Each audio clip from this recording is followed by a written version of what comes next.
Hello and welcome everyone. My name is Malcolm Maestrel and I'm a Membership Services Coordinator with IAAP.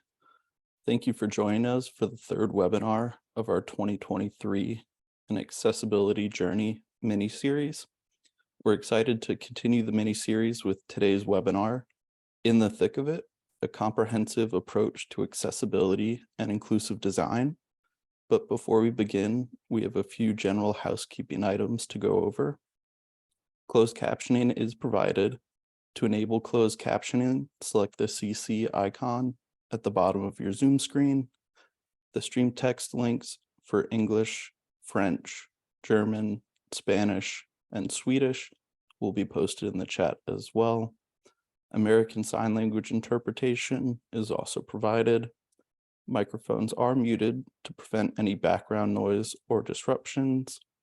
And we ask that all attendees please post your questions in the Q&A.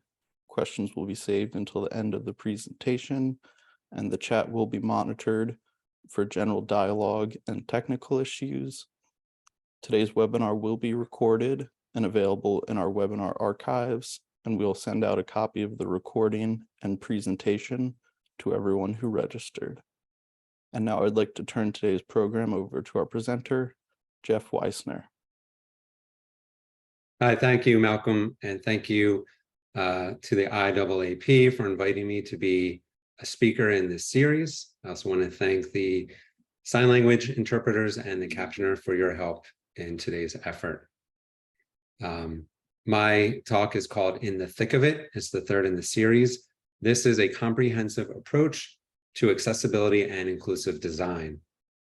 As Malcolm mentioned, this will be sent out after today's presentation. You can also access it now directly at tammaninc.com/IAAP. That's TAMMANINC.com/IAAP. And that will be available for the foreseeable future. There's also a QR code, if that's easier for you, in the bottom right-hand corner of the screen, and that will be up for this slide and next slide. So if you don't catch it before I advance, you'll get another chance. I always find that frustrating when someone flashes a QR code and I'm scrambling to get my phone and it's gone before I capture it. So you'll have one more chance after this. Hello, Jeff. This is Malcolm. Sorry to interrupt, but I'm actually still sharing my slide. If you could take over screen sharing, we could get that QR code up for the attendees, and I can post the link in chat as well. Thank you for reminding me.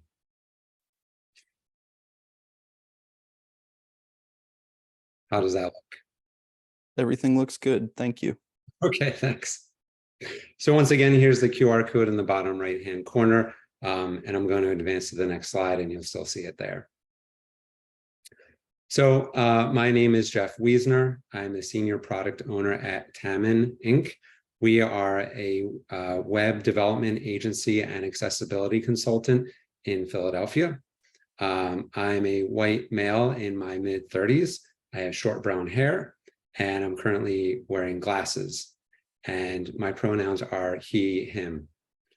I've been working in the tech community in Philadelphia for over a decade, and possibly actually over 2 decades, depending on when I start counting. I have extensive experience creating digital solutions for large and small businesses. I'm an advocate for accessibility and inclusive practices throughout my projects and throughout the life cycle of the projects. So not just at the end of a project when we're kind of doing a final pass to make sure that things are ready for the public. We incorporate accessibility and inclusive design from the very beginning. So from strategic planning through design, next on to quality assurance testing. And throughout, we try to have community and customer participation as much as we can. We certainly want to involve the actual audience who we are serving, and we want to make sure that we include a diverse group of people as well as people with disabilities. And I'm also involved in education and training. So that would be both within our company for new hires or people who have been on the team and want to advance their accessibility awareness and understanding, and also people outside of our company, so other agencies, other designers, and content creators. So I have a few themes that I want to make sure that I touch on and maintain throughout. The first is that inclusive design is a journey. So I want to acknowledge that we are all at different stages in our inclusive journey, and that it's an ongoing opportunity to learn and grow. So we can all have kind of grace with ourselves and with each other. If we miss something, we misspeak, I'm sure it's very likely that I will do that today. And I would love to be informed if I miss something or misrepresent something. And let's all just support each other as we go. The specific session goals for today, one is that, as I mentioned, understand that accessibility and inclusive design are not destinations, that they are opportunities for improvement, that it's recommended to follow a framework, and I use that term loosely, and we can get into that more as I go through my talk, for assessing how far along your organization is on its journey, and to continually identify next steps for making improvements. So I want to start out with just establishing a framework or foundation for some of the terms that we'll be using. So at the top of the screen, I have here written, accessibility is a part of inclusivity. So through my journey, I've heard sometimes these words used interchangeably, or one used and not the other. And so I want to kind of identify what makes these similar and what makes them different, and how sometimes they can be used interchangeably. So my understanding of accessibility is a combination of permanent disabilities, which could be low vision, blindness, being deaf, hard of hearing, limited mobility, or cognitive disabilities. There are also situational and temporary disabilities. You could be in a bright or dark environment. You could be holding groceries and only have use of one hand or one arm. You could be pushing a stroller or other wheeled device and need a ramp to continue on your journey.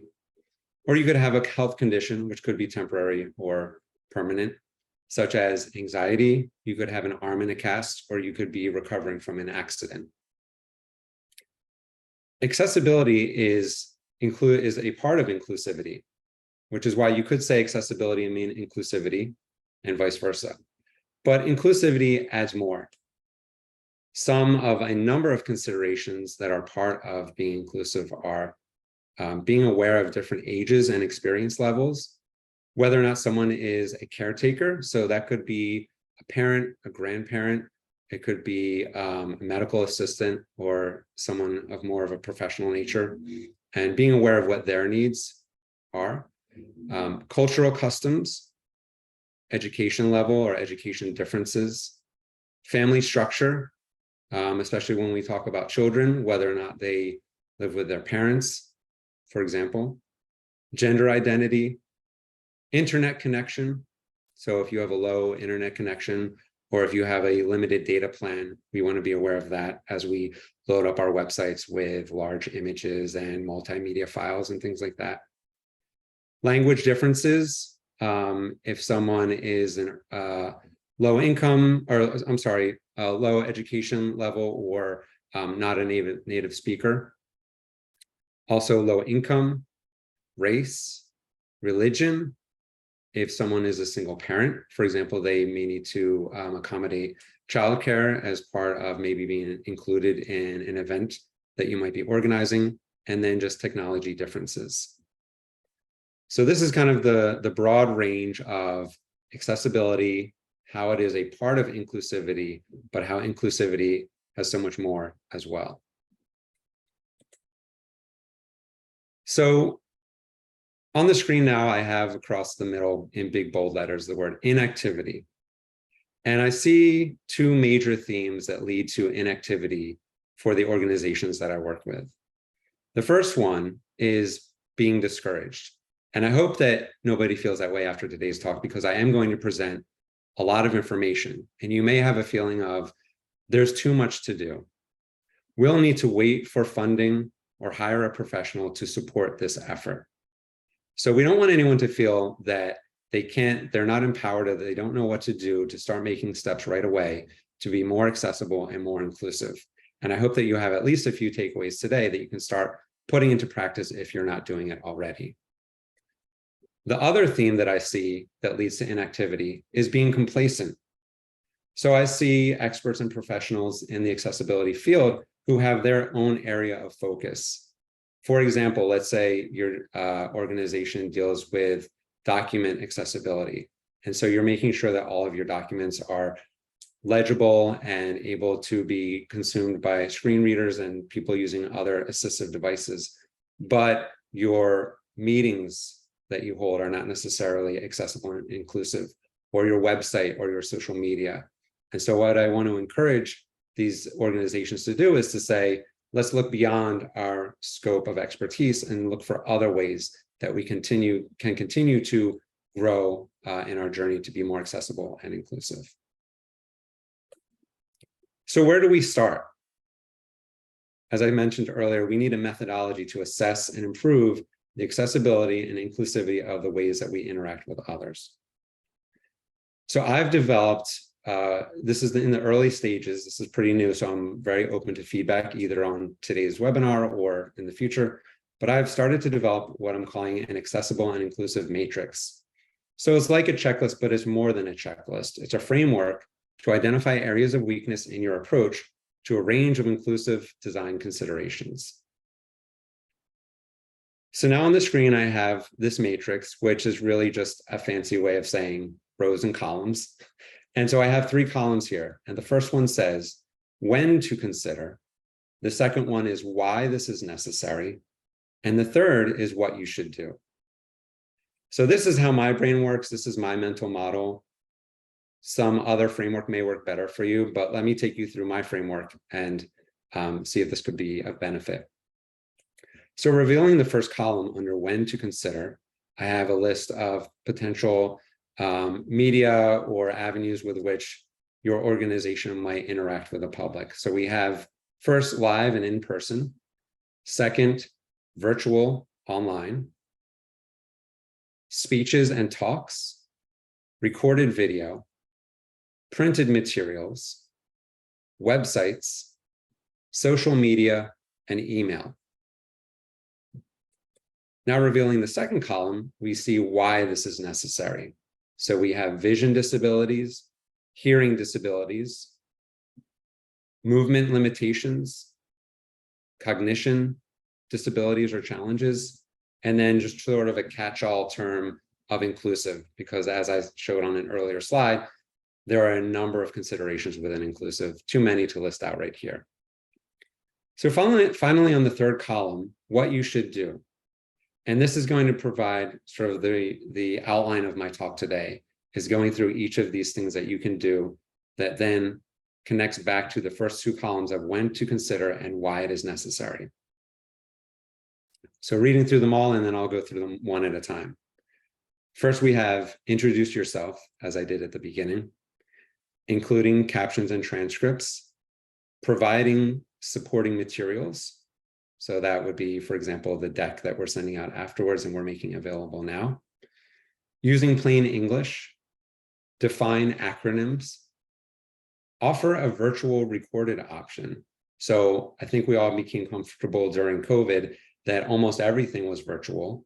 And we started to see the benefits of these virtual meetings and virtual events.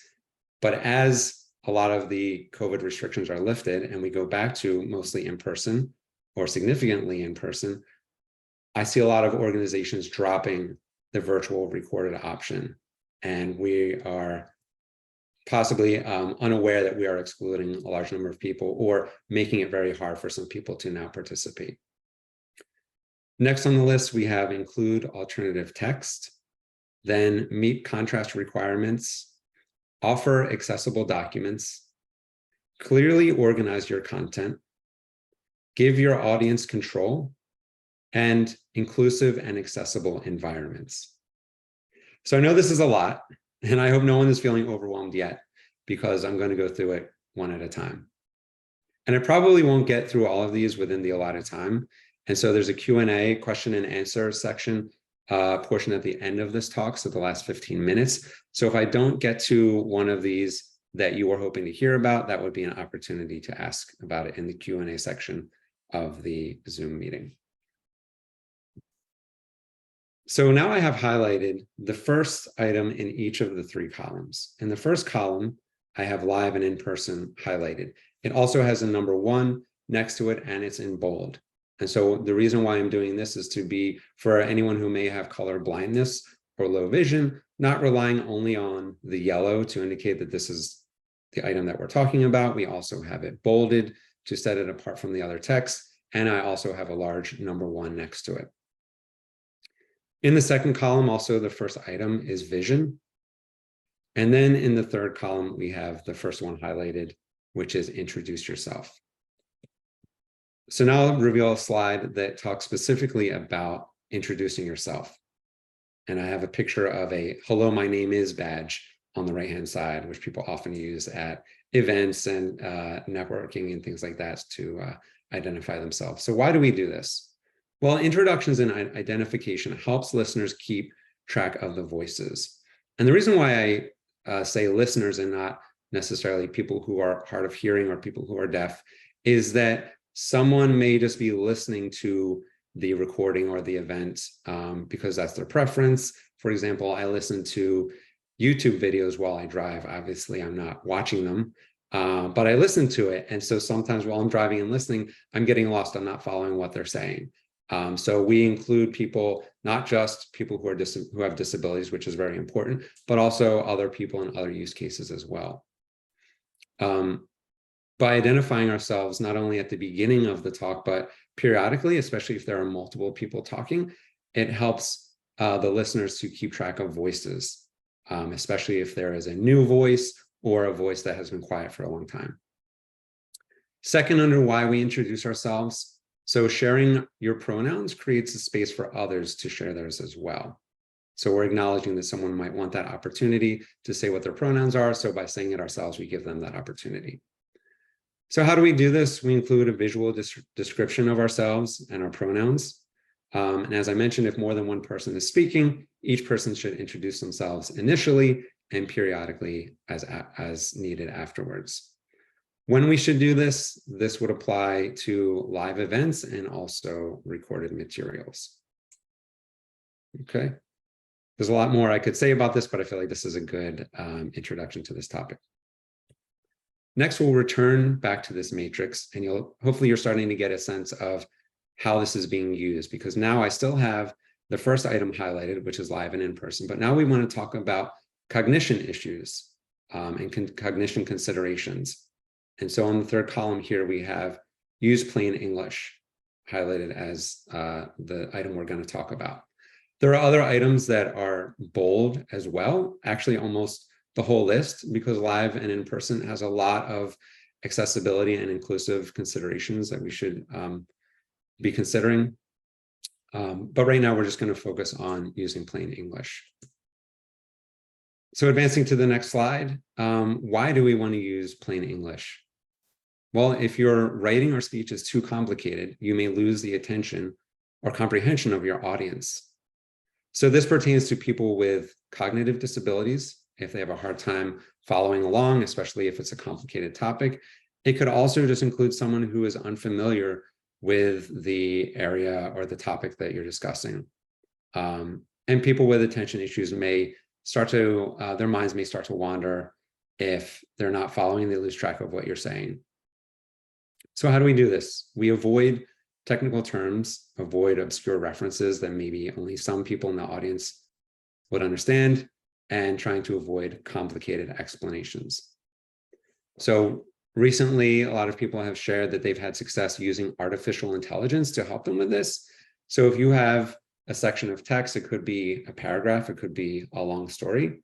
You can put it into an artificial intelligence tool such as ChatGPT, if you've heard of that. I don't remember what the GPT stands for, but you can put your writing into the tool, and it can help you make edits to it to target the education level that you may want to consider. And typically that's around, my understanding is around 6th or 7th grade in that age range or education level. And as I mentioned earlier, that's good for people who have low education, people who English is not their first language, or whatever the language is that you are creating your content in.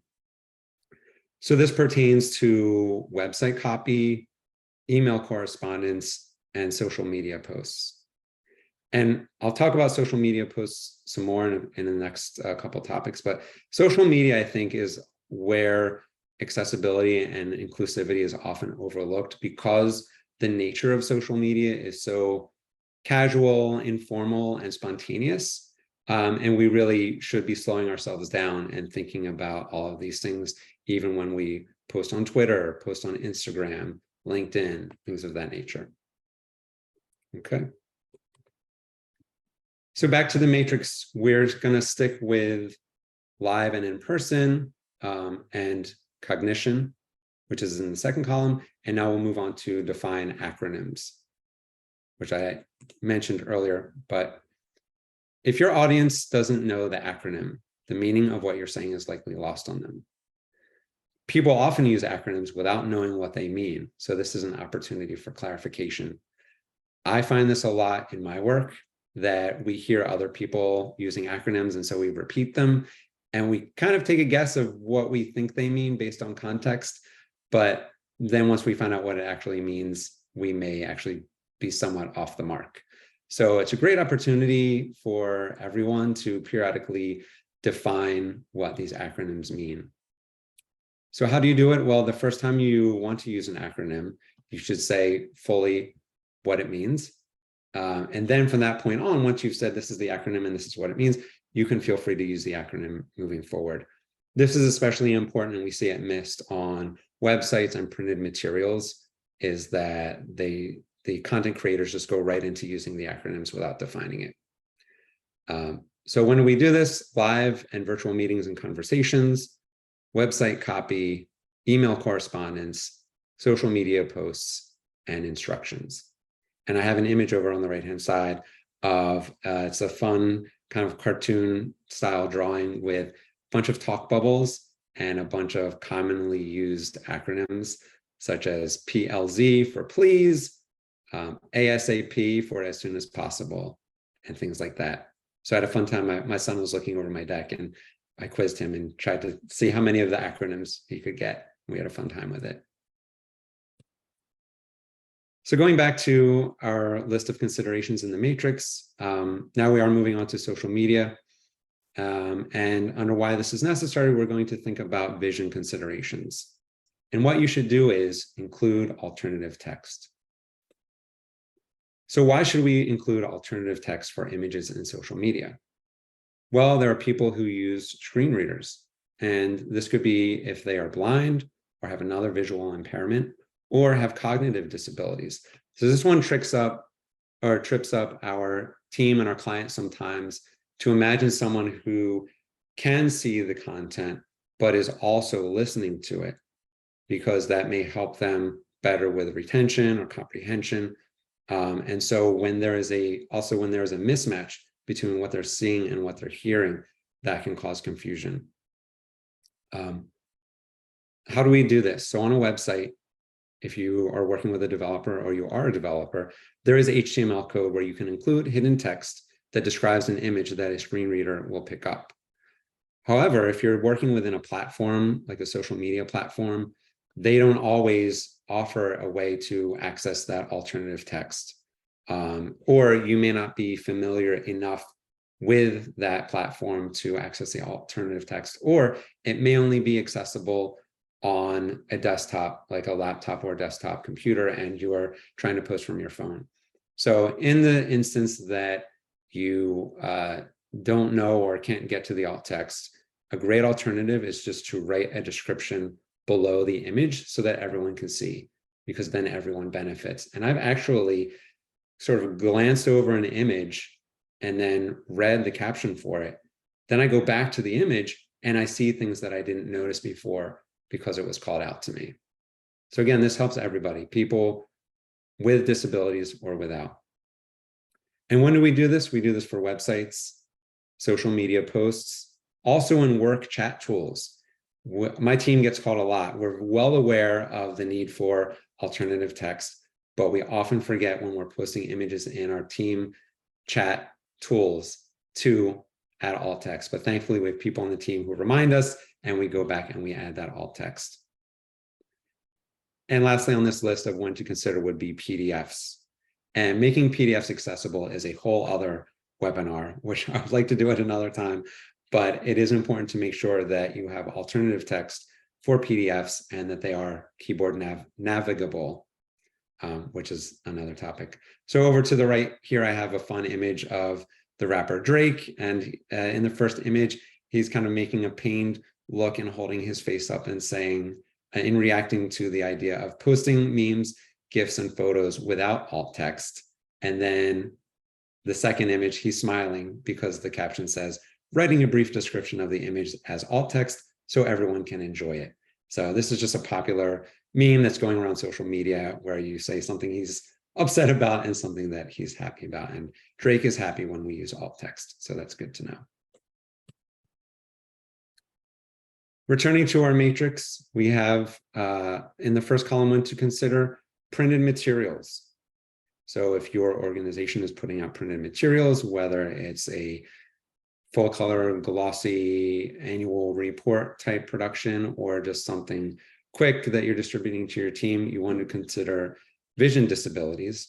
And one of the things that you can do to accommodate vision disabilities is to meet contrast requirements. So why do we do this? Well, people with visual impairments, they could have low vision or color blindness. They need adequate contrast to distinguish text and other content from its background. So we can't just use red to indicate that something is bad or in a bad state, green to mean that it's in a good state. We need to find other ways to indicate or to convey the information. This comes up a lot in infographics. So if you have a bar chart or a pie chart and you're using different colors, especially if the colors are side by side, there are a number of ways that you can make those infographics more accessible to someone who has low vision or color blindness. So how do we do this? We can use contrast checking tools to confirm that the foreground and background colors are different enough. So these tools will use an eyedropper type tool to take a sample of the foreground color and the background color, and then it will give you a numeric value for how different they are. And there are WCAG guidelines as far as how different they need to be, depending on what level of WCAG you're trying to meet. And WCAG is the Web Consortium Accessibility Guidelines. So I'm keeping things kind of vague in general here without getting into the specifics of these tools because I have a number of topics to cover. But I can also recommend, if anyone is interested, what some of these tools might be if you want to use them. So also, as I mentioned, use indicators other than color to communicate. For example, you can underline, hopefully reserving underlines for links, since that's typically what it's used to convey. You can use patterns and you can use icons. But I will caution with icons that very few icons can stand on their own. I think maybe the printer for printing, the magnifying glass for search, and maybe one or two others. But otherwise, icons are actually very hard from a cognitive standpoint to understand. So I would recommend, if you do use icons, to also label them. So when do we want to make sure that we are meeting contrast requirements? This would be for websites, social media, and any printed materials. Okay. Next on our considerations is recorded video. So even though this event right now is live, it is being recorded and it will be posted to YouTube. And so we want to think about hearing disabilities and how those come into play. So in our what you should do column, we have highlighted include captions and transcripts. So why do we want to do this? Well, captions and transcripts are essential for people who are deaf or have other hearing disabilities. People with cognitive issues benefit from reading the text while also hearing it. So again, this can miss the design or development team or the client, these sort of combination situations where someone is watching it, they are hearing it, but they are also reading the captions and using the transcript. I do this a lot. I'll use captions when it's late at night and my kids are sleeping and I don't want to wake them, but I do want to watch a movie. Or I'm on a bus or in an office and I want to watch something on YouTube or other video recorded materials, but I don't want to disturb the people around me. And I often look at transcripts when I don't want to sit through the whole video and just kind of skim it and see what was discussed or read it at my own pace. So this certainly is essential for people who have disabilities, but it also benefits a larger audience. So how do we do this? We write out the captions and the transcript for the recorded material, or have a service generate the text for you, or hire someone who can provide these services. And then you should also consider audio descriptions. So an audio description is describing what is happening on the screen that maybe isn't being spoken. So if someone limps into view, you might want to comment on that. Or if someone has a scared look on their face, but they're not saying anything. These would all be audio descriptions. And although I don't think this is being rolled out to YouTube yet, there are plugins and third-party services that can allow you to merge your video with your audio description and still make that available to your audience. So when do we do this? We do this on websites and other recorded and live videos, and also live events such as this one, and whether it's in person or virtual. Next on our list, speeches and talks. And so you may be seeing already, there's a lot of overlap because a live and in-person event could also be a speech and talk like this one, but there are some nuances across all of them.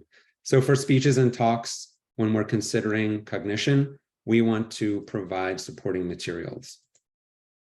We do this because people with cognitive disabilities or who use assistive devices may appreciate being able to familiarize themselves with the material in advance of your presentation. So someone may want to consume the material first.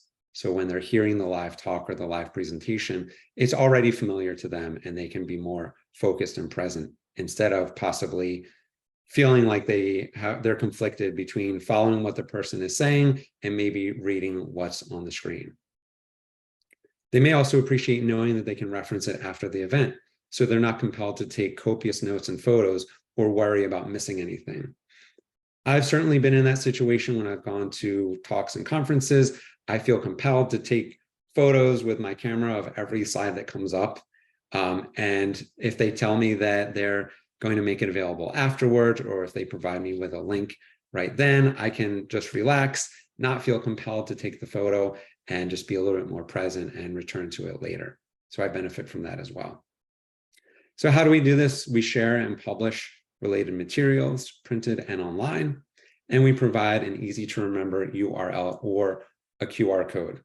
So in the example of today, the URL is somewhat easy to say. It's tammaninc.com/IAAP.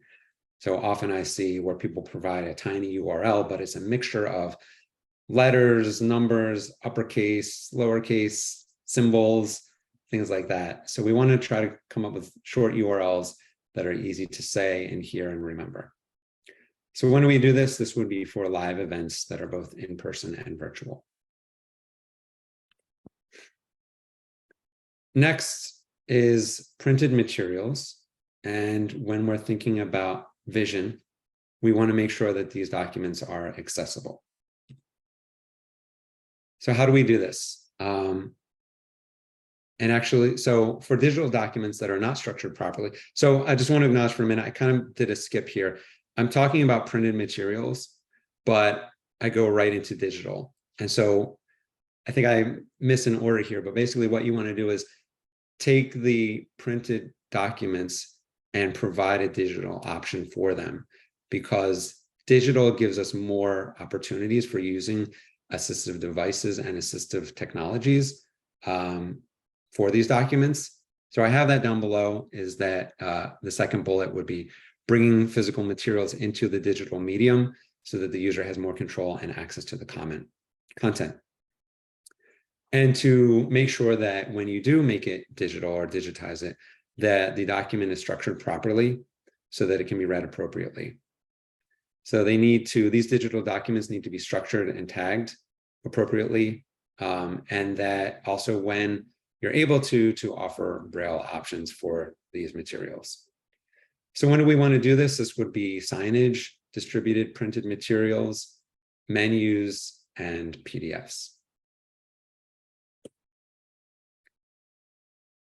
For live in-person events, when we are considering for being inclusive, we want to offer a virtual recorded option. So for attendees who may find it challenging to attend in person, we should offer an option to attend virtually. Why would we want to do this? Well, for example, caregivers and people without transportation may not have the flexibility to alter their schedule to attend in person. People with cognitive disabilities or anxiety may find it difficult to focus and learn in person and in real time. So we wouldn't want to cause someone to either miss an event because they have to watch their children or take care of a relative who may be elderly or sick, and therefore they have to just skip the event altogether. Or maybe they can make it, but they don't have a car. So they would either have to spend money on something like a taxi or take a number of buses to get to the destination and then return back home and fulfill their other responsibilities and things like that. So when we offer a virtual option, that person can still maintain their own responsibilities and not be overly stressed and still be able to attend and participate. And people with cognitive disabilities sometimes have a hard time in a crowded room to focus on what the speaker is saying because there's just so much to take in, and side chatter and conversation and noises, and they're hungry and things like that. So I think we can all relate to that sort of situation.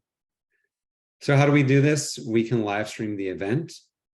And we want to make sure to remember when we are live streaming to give the remote attendees as much attention as in-person attendees.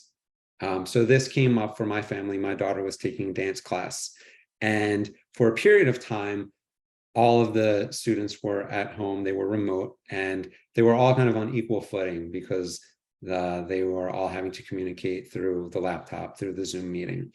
But then as restrictions lifted and some of them felt more comfortable going into the studio, some of the children were going back. And my daughter and one other child were the only ones who were still wanting to stay at home and be on the screen. And because a majority of the students were now in person, understandably, the teacher was giving more of her attention to those kids who were in person. And the children who were at home on their laptops were just waiting, and like they couldn't even shout or yell out to the teacher, hey, I can't see what you're doing, or I missed what you just said. They would have to wait sometimes 10 minutes for the teacher to finally remember that I've got a couple of kids on the laptop. Let me go back and see how they were doing. And unfortunately, that kind of caused her to want to drop out of the class. And she says, I'll just get back involved when, I can go in person. So, that's an unfortunate result of that kind of unequal treatment of people who are in person versus people who are remote. So also to record the event as we're doing now, but by recording it, then if someone can't be there at the time that it happens, they can still catch up and enjoy the material that they missed. Share the link afterwards, and also remember, because this is now recorded material, to include captions and transcripts. Okay, back to our list. We have in the first column under when to consider speeches and talks. And so when we're considering cognition or cognitive disabilities, we want to make sure that we clearly organize our content. And if you missed it last week, there was a great webinar that IAAP sponsored, which was specifically about this item, which is just about accessible content. So I encourage you to go back and watch that. But it's also evidence that any one of these topics could easily be its own webinar. I'm just trying to quickly move through them. So what are we talking about when we say clearly present your content? So skilled copywriters and designers should collaborate with stakeholders to make sure that information is being presented clearly.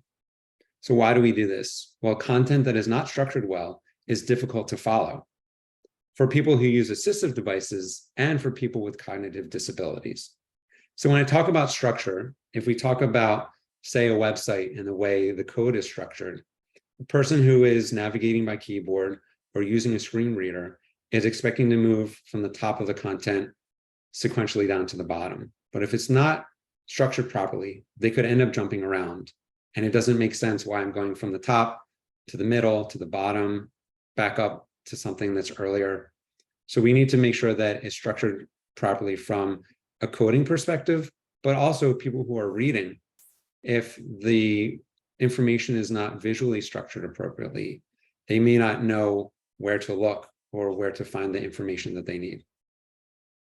Also, we should be aware that people generally skim rather than reading.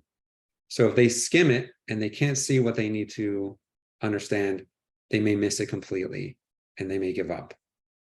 So how do we do this? We explain and present content clearly and directly, and we avoid redundant or extraneous content. I know that when we're producing materials such as a slide presentation or a website, we often feel compelled to just kind of get as much in there as we can, throw a lot of pictures and a lot of text and just put everything on there, because especially with web pages, they can just scroll and scroll. And it's actually doing a disservice to your audience, because if you give them too much and it's not organized well, then they're going to miss it. Okay, I think I have time for a couple more. So for websites, when we're considering vision and vision-related disabilities, you want to give your audience control. So visitors should be able to customize their experience to accommodate their specific needs as much as possible. The reason for this is that we can't anticipate or account for every scenario in advance. By allowing visitors to control their own experience, we have a better chance of accommodating their needs. So as much as we're using this matrix and trying to imagine all the different combinations of disabilities or challenges that our audience may have, and trying to anticipate that and solve for it, we're not going to be able to accommodate all of those. So if we can give the users control, they can customize it how they want. So I have a screenshot here from, I believe this is from YouTube, and it's the little toolbox that pops up when you click on the settings icon. And so the first option is annotations. You can turn annotations on or off. The next one is playback speed, which you can go from, it starts at normal speed, but you can speed it up all the way to double speed or slow it down. And I was surprised the first time that I observed someone using a screen reader, that they were listening to it at a really fast speed. And I found out that people who use screen readers just get used to hearing it very quickly. And I started doing that myself with YouTube videos that I watch, especially when they're more informative in nature, or if it's more of like a talk show or a video blog type thing where there's just a lot of chatter, and if someone's talking slowly, I found that I have a hard time maintaining my focus and concentration when I'm listening to it at normal speed. And when I double the speed, it forces me to really focus and concentrate so I don't miss anything. But then I can go back if I did miss something and slow it down and hear it again. So I've really been taking advantage of that lately. Subtitles is the next option. You can turn those on or off. And image quality you can change here. But there are also other ways that users control the environment for their needs. So some people will have their own plugins or tools that alters the way that a website displays for them. So they can zoom in the text, they can change the contrast or the colors, they can switch from light mode to dark mode, things like that. So we want to make sure that we're either directly giving them these tools to change our content in a way that works for them, or at least allowing them to use their own tools to alter it. Because there are some ways that websites are coded and built that block these assistive tools from changing the color or things of that nature. So how we do this, so it's videos, play and pause. So for videos, we want to make sure that they're not auto playing or auto looping. We want to give people the ability to stop it if they need to, or play it again from the beginning. Turning captions on and off, and then text formatting in Zoom. And this is especially relevant for websites and apps. I think we're at time, Malcolm. If you want me to, I might have one more, or we can open up the conversation for anyone who has posted questions. Hello, Jeff. This is Malcolm. I think Hey. got time if you want to go through your last slides. I think there's two left. And Okay. then we have a couple questions in the Q&A that we can get to before we have to get to the top of the hour. Okay, great. I'll keep going then. So for live and in-person events, to make them inclusive, we want to make sure that we have inclusive and accessible environments. So a couple disclaimers. First of all, this is a very large topic. And also this is not my area of expertise, but I have observed at the conferences that I've attended, especially when they deal specifically with accessible design and being inclusive, variations of different levels of being inclusive and accessible. So I've kind of picked up on a few things. So this is just what I've noticed, but not what I practice personally, professionally.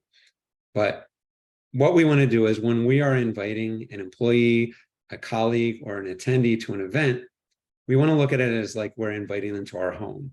And we want to make sure that they feel welcome and cared for, and not just kind of left on their own to figure out how to make the environment work for them. So why we want to do this? Well, access to content is the minimum that we can do. And I'm using these words loosely.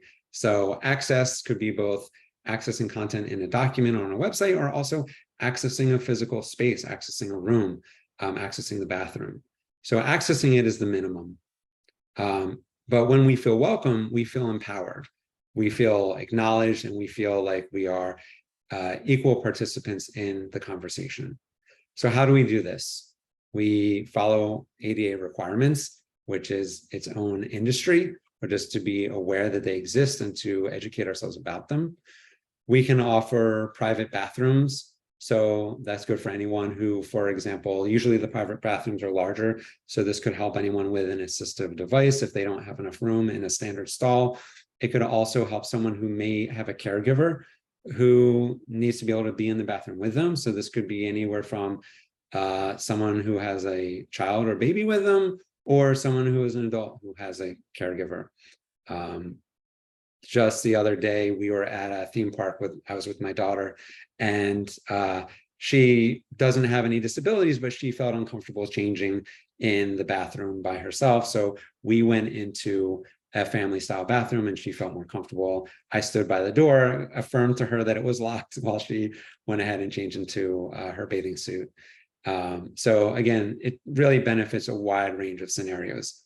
We also want to make sure that we have nursing rooms and changing stations for people with infants and young children. And we want to make sure that signage is clear. So that means that it's visible, it's prominent, it's following the contrast requirements, but also be aware, do we have people who maybe English is not their first language? Do we want to offer signage in multiple languages? So just something to keep in mind for that. And this would be for in-person events. So next steps, just so that you have a feeling of what you should do following this talk, or what you could do. So I'd recommend to review the matrix that I've provided, or create your own matrix or checklist that is more tailored to your organization, what you do, what your concerns are, and make sure that you're being thorough with your approach. I would recommend seeking out experts and colleagues to guide your improvement. So whether that's on a case-by-case basis, or becoming a part of a community, so that you just have ongoing exposure and learning with issues related to accessibility and inclusivity. Also, I'd like to encourage you to include members of the community early and often. And when I say community, that could be the tech community, disabled community, people of different cultural backgrounds, and just other backgrounds than you or your team. And finally, to plan for continued growth, education, and advocacy. And that's all I have. So thank you so much for giving me this opportunity to share my thoughts and to share my approach. I hope it's helpful. And I would love to hear any feedback that the audience has now. Thank you very much, Jeff. This is Malcolm. We've got a couple questions in the Q&A. two are related.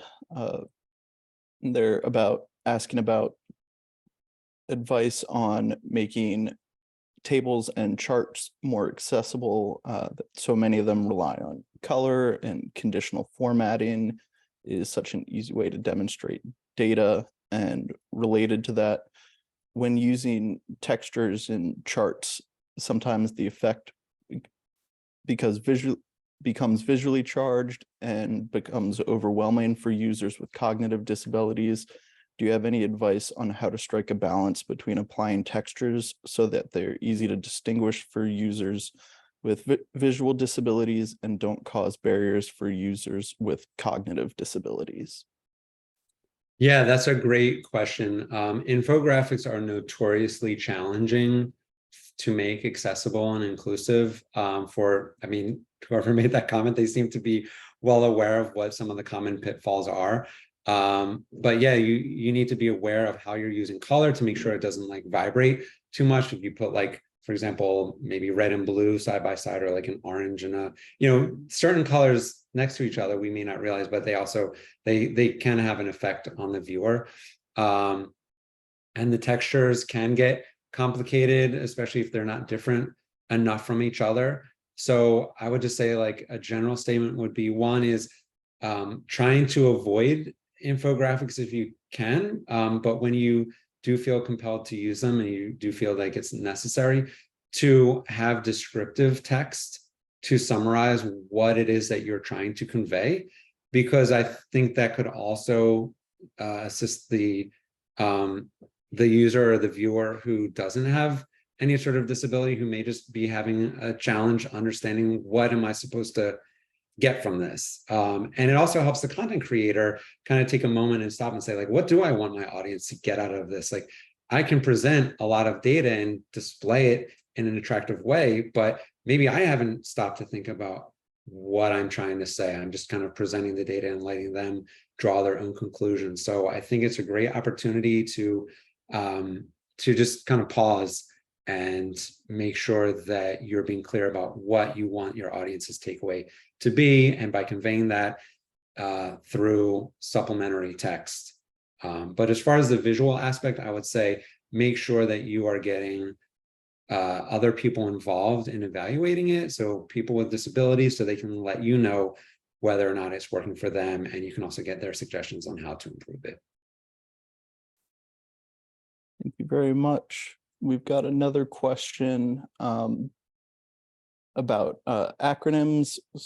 The attendee is asking, our technical writing team has a policy of defining, in quotes, industry standard, or in quotes, societal knowledge acronyms. Do you feel we should still define all acronyms, even if our primary audience already knows the definitions?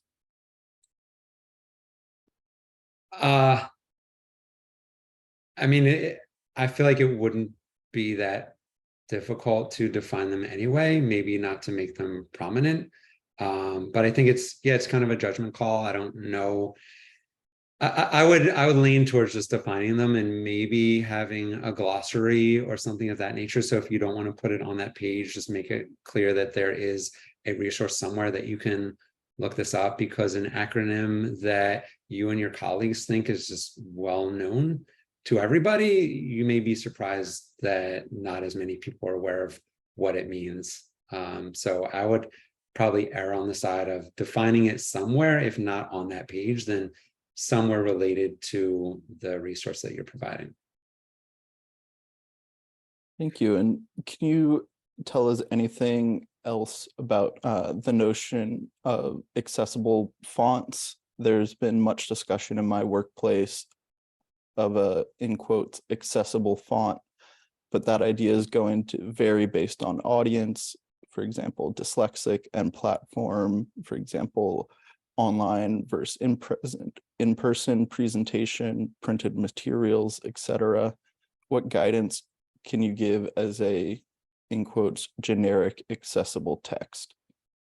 So I know that Verdana, if you're looking for like a specific font, that Verdana has been evaluated as being a highly accessible font. There are some fonts that are being designed that are specific for dyslexia, for example. But I think probably the best solution would be, in one of the slides I mentioned, giving your audience control. So if you can give them the option to either change the font directly within the tool that you're providing, so giving them a choice of fonts, or at least allowing them to use their own tools or style sheets, for example, if they're available, if they're able to do that, they can just override the fonts that you have, like on a website, for example, if you make it accessible to that. So maybe learning more about making sure that your website can be changed by the user. I mentioned light mode and dark mode. That might be helpful to someone, but usually zooming, enlarging the text solves a lot of issues for people. So just making sure that as the user zooms or enlarges the content, that it's still readable. You don't have things going off the screen or getting cut off, that they can still traverse your content. Thank you. And with accessibility in mind, what are some of your favorite tools for documents and presentations? Favorite tools for documents? Well, right now I'm using Google Slides. I like that because it has alt text built in. I just found out from Malcolm that sometimes when it's exported to PowerPoint, it doesn't always work. So that's a little bit of a disappointment. We'll have to play with that. But I like that Google Slides is keyboard navigable and has a lot of controls on it, keyboard shortcuts, things like that. Adobe Acrobat Pro is pretty much the industry standard for making PDFs accessible. It's better if the design or creation tool that you're using, that you make it accessible within that tool, because it's a lot easier than kind of fixing it after you save it out as a PDF. So understanding how to use your design tool or your content creation tool, for example, Microsoft Word, understanding how to use the built-in formatting tools, such as numbered and bulleted lists and heading styles and things like that, to make sure that it's sort of natively able to be consumed by an assistive device. Thank you. I think we've got time for one more question. Jeff, I know you are not a lawyer, but wanted to ask on how compliance with WCAG standard applies to social media companies. As far as my personal observations go, it's concerning that about 99% of the images in my LinkedIn post feed lack alt text. Yeah, exactly. I'm not a lawyer, so I can't speak to it specifically, but I would say that certainly legal risk and legal compliance should be a concern for everyone. Hopefully that's not the extent of how we engage with accessibility and inclusive design, but depending on who your audience is, who the stakeholder is, that might be enough to at least get their attention. And I would say that wherever you can, try to make your content as accessible as possible. Whether or not it results in legal action, it's still beneficial for everybody. So it's a good thing to do as much as you can. Thank you very much, Jeff. I'm going to go ahead and share the links to the slide and contact in the chat as well. And start sharing my screen again. And once again, I just want to thank you for such a wonderful presentation today. There's so many comments in chat about the matrix and how it was very useful and gave a great perspective on accessibility and inclusive design. And once again, I want to thank our support staff as well, our sign language interpreters, Beth and Julie, and our captioner, Shireen. Thank you for your lovely work as always. And for upcoming IEEP webinars, we have on August 3rd, the last webinar in our An Accessibility Journey mini-series, Staying on the Right Path, the Princeton Approach, Designing and Sustaining an Effective Digital Accessibility Program. And then on August 22nd, as part of our Built Environment series, we have Top Accessibility Strategies Applied to Interior Design. And on August 31st, as part of our Digital Accessibility series, 1% shifts to improve digital accessibility. And for those who are not yet a member of IAAP, we welcome you to join our network of over 5,500 accessibility professionals in over 100 countries. And all IAAP members get discounts on live webinars, complimentary access to our library of archived webinars, access to our Connections networking platform, free courses, and more. For anyone interested, you can sign up at www.accessibilityassociation.org or email info@accessibilityassociation.org to see how you can become an IAAP member today.